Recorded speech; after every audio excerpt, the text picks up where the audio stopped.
Please, pagalingin niyo po ako. Nakikiusap po ako.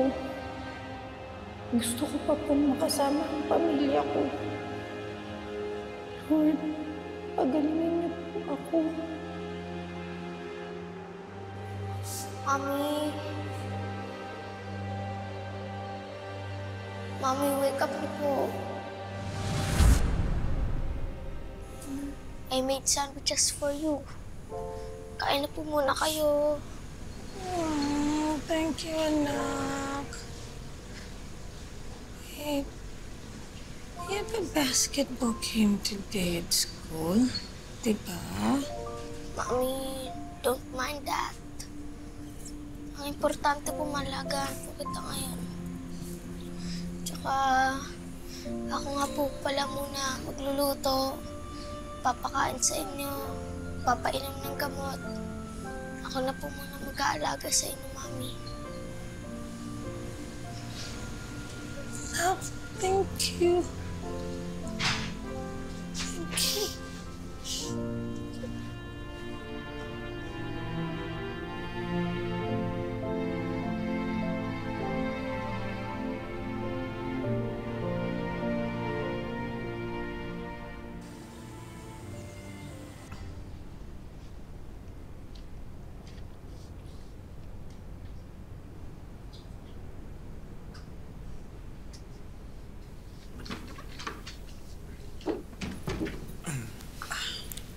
Ayan.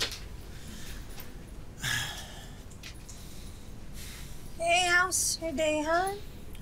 Good. Actually, mas nagiging demanding ang work. Maraming clients na nagtitiwala sa akin. Pero I'm thinking na gusto ko sana mag-home-based ako para mas malagaan kita.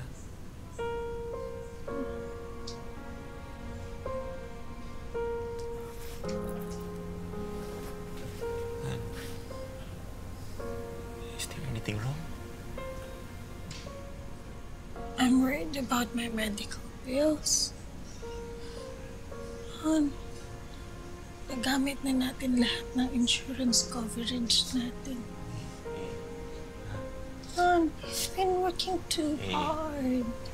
Han, we are perfectly fine, ha? Don't worry too much, ha? You know what? God will provide. Hindi ko alam kung paano. Basta magtiwala lang tayo sa Kanya. He will provide. Tiwala tayo, ha? Let's just do our part. Okay? Huh? Don't worry too much, ha? Okay? Thank you, Hon.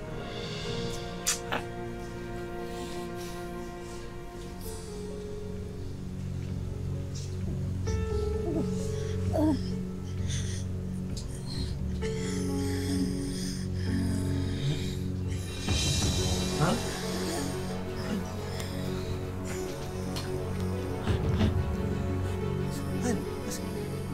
Han, let's go to the hospital, Han. Han.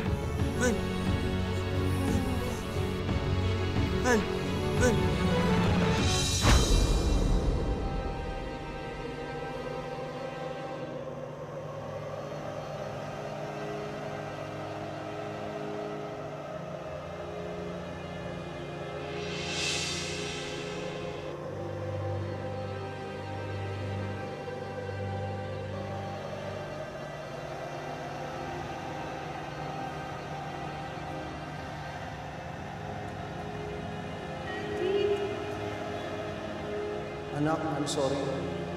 Sorry kung maaga ako umalis. Pati ang mama mo. Sa tuloy ang gumagawa ng gawain, dapat ako ang gumagawa. Daddy, I'm sorry.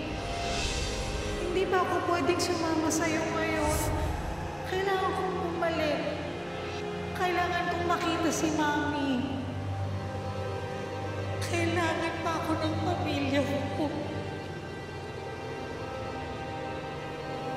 Halika na. Sumama ka na sa akin. Anak ko. Anak! Anak, Mama. Mami, huwag kang masusuko. Ha? Magpakatatag ka. Nurse! Nurse! Yes, ma'am. Stay with me. Pilit lang po ah. Dok! Dok!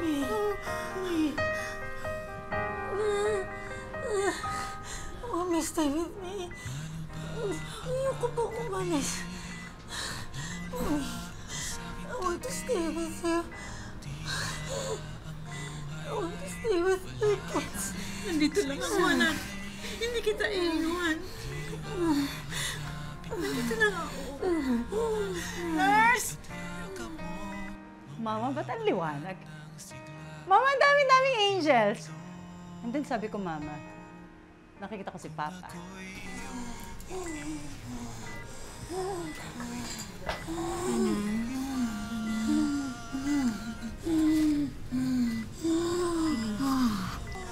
Mabubuhay nang wala ka. Paano ako hihinga kundi ka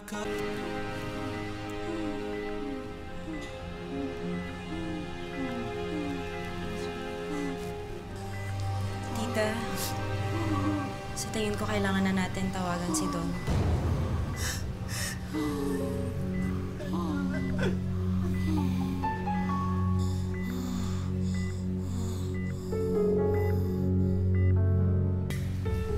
Don.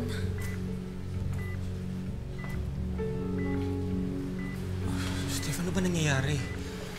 Gusto ko sanang tanungin yung okay lang bang kabitan ng mechanical ventilator si Ana. Mechanical ventilator? Para saan ba yun?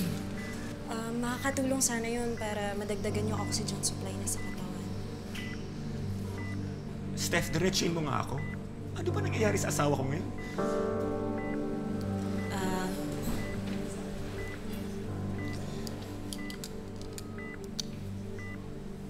Sorry, Don, parang hindi na kasi kaya nung katawan ni Ana eh.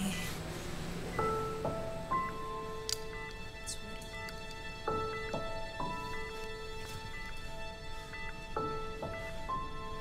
Don, meron tayo sa chapel. Baka gusto niyo magpa-anointing of the sick.